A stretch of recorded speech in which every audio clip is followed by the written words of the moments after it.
Hi, my name is Apo and today is a new plugin day because we have just released a new clipping plugin called Clips together with Integraudio. The Clips comes in the same minimalistic look as our previous plugin, the Deelay, packing tons of useful features for mixing and mastering and why not even for sound design. It's available as 32 and 64-bit VST3 formats for Windows and 64-bit VST3 and AU formats for Mac OS. Clips retails at $29.99 USD and you can get yours from Integraudio's website, linked in the description. But without further ado, let's get on with the video and I will show you the plugin and its features and what we can do with it.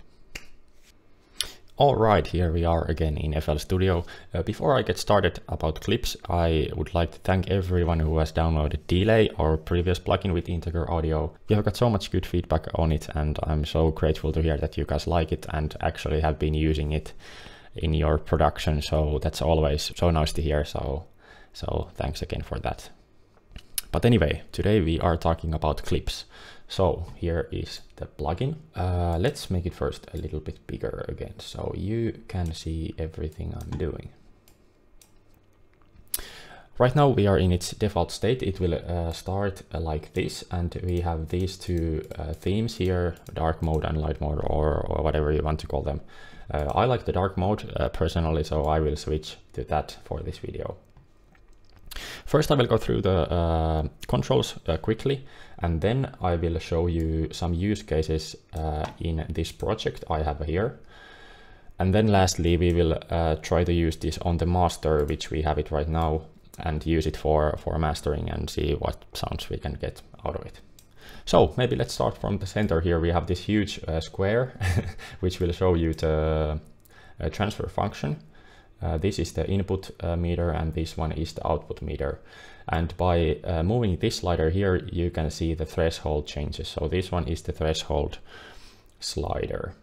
It doesn't have any label, but you can see it from the visuals here. And here you can see the exact threshold value in decibels. Then we have shape. This one interpolates between hard clip and soft clip.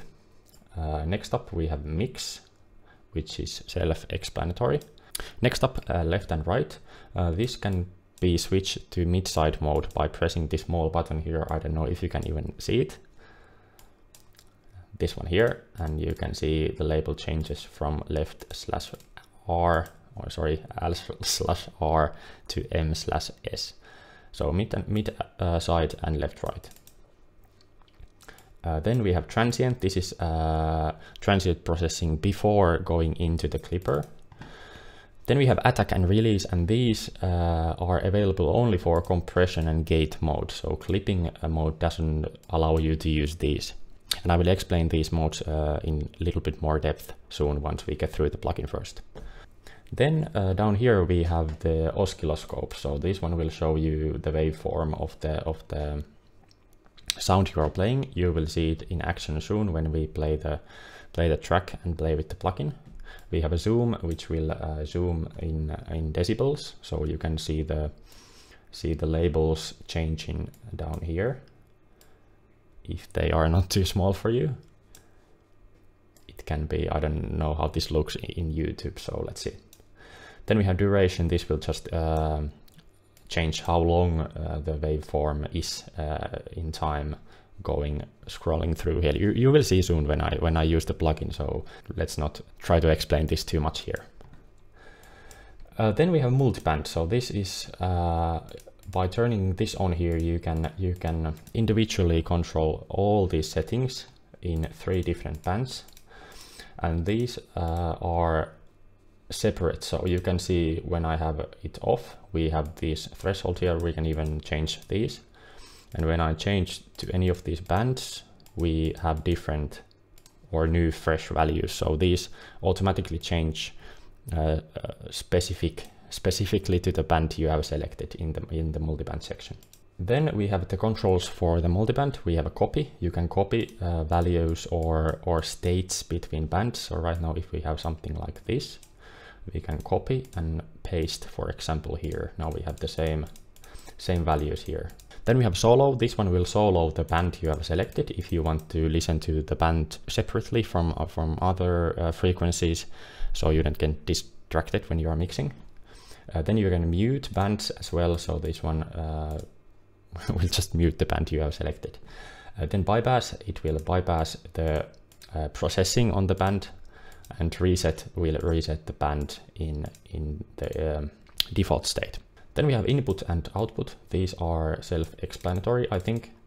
And then we have these buttons here. We have out equals to minus in. This will automatically control the gain of the output when you use the input slider, so you don't get any changes in the output gain. You will also hear that in action soon, I think, when we play around with the plugin. Then you have output equals to ceiling, and this one is good for creating maximizers. So when you turn the threshold down, when you have this on, it will automatically turn up the output, so you don't get any loss in volume when you clip the signal. And then lastly, you have 2x over, which is just basically 2 times oversampling, so you can eliminate some aliasing you might have using the clipper. And then of course we have the presets here, so you can select them here, you can switch between them using these arrows, and then you can save your own by pressing the save button here. Now you might be thinking, hang on, why there is a compressor and a gate in a clipping plugin? Well, that is because many plugins work in the same way, that you have a threshold and you do something when the signal goes above the threshold. And these all three are in that sense very similar effects. We could have added more, there are more that work in the same sense, but I guess adding too much in one plugin would make things too, I don't know, broad. Maybe you have to focus in on something. In compression mode, for example, the mix you see here is the same as ratio in a regular compressor. And also, as you might know, the mix all the way up in the compression mode, this will be a limiter. So limiter is just compressor with max ratio. And in the gate, this is pretty much the same, but only that you play the sound when it goes above the threshold. Okay, so let's see. I will maybe show you one use case I have used the plugin in this project, and then we will play with the plugin on the master channel. So I will remove this for now. I thought I would show you this part here. I don't know if you want to hear the whole track. It's 2 minutes. Maybe we can play the track in the meantime when I play with the plugin on the master channel. But for now, I will play you the intro part here, where I have this tom/snare thing.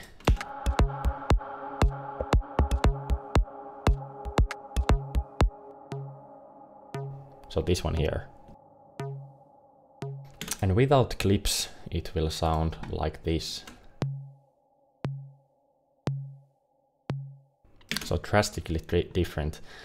You might already hear that I have used the clipping, and there's quite a lot of it. So as you can hear, I wanted the sound to be very tight, but at the same time, because this is almost a pure sine wave, this sound, not quite, you can see from the spectrum analyzer here when I play it.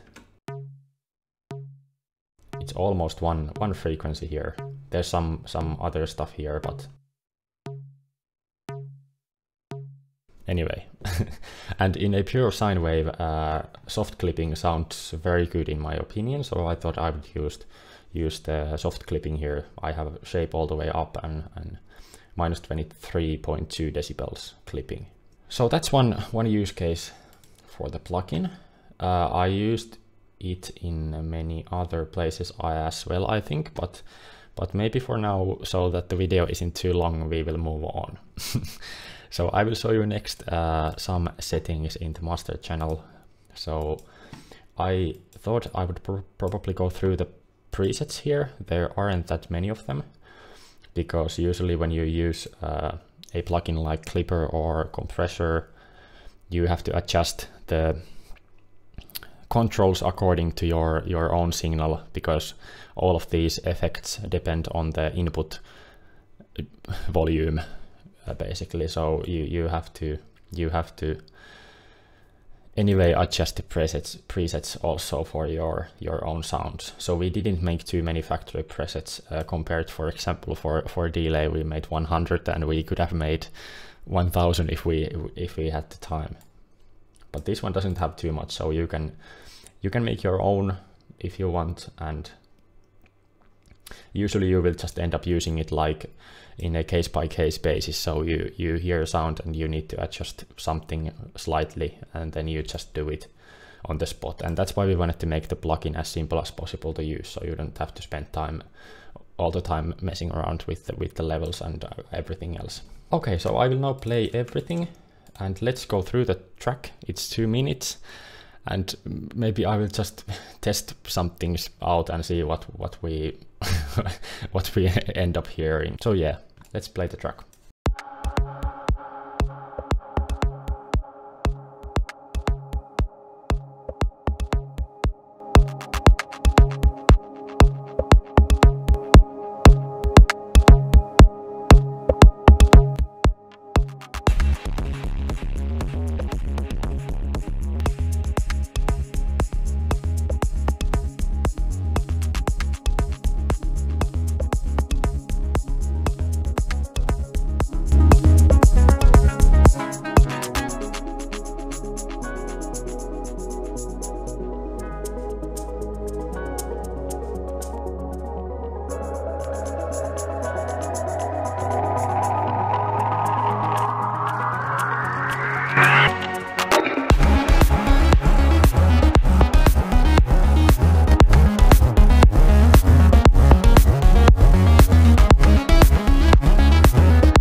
And there you have it. That is Clips. As I said, you can get yours from the link in the description. It will take you to Integraudio's website where you can purchase yours. Check out Integraudio's website anyway. They have really cool stuff on music production and plugin lists and very good stuff like that. So check them out. Also check out my website, sixthsample.com, also linked in the description. I have one plugin on sale called SSF, which is a filter plugin. So if you are looking for a new filter plugin, be sure to check that out. Also, reminder, if you haven't downloaded Deelay yet, what are you doing? Go download it. It's free. You can get it from my website as well as from Integraudio's website. I will maybe link that also in the description if you are interested, so you can get your free copy. So anyway, I don't think I have anything else to say in this video. Tell your friends about Clips and get yours. We truly appreciate your support. So thank you for that. That's all. Thanks for watching the video, and I'll see you in the next one. Bye bye.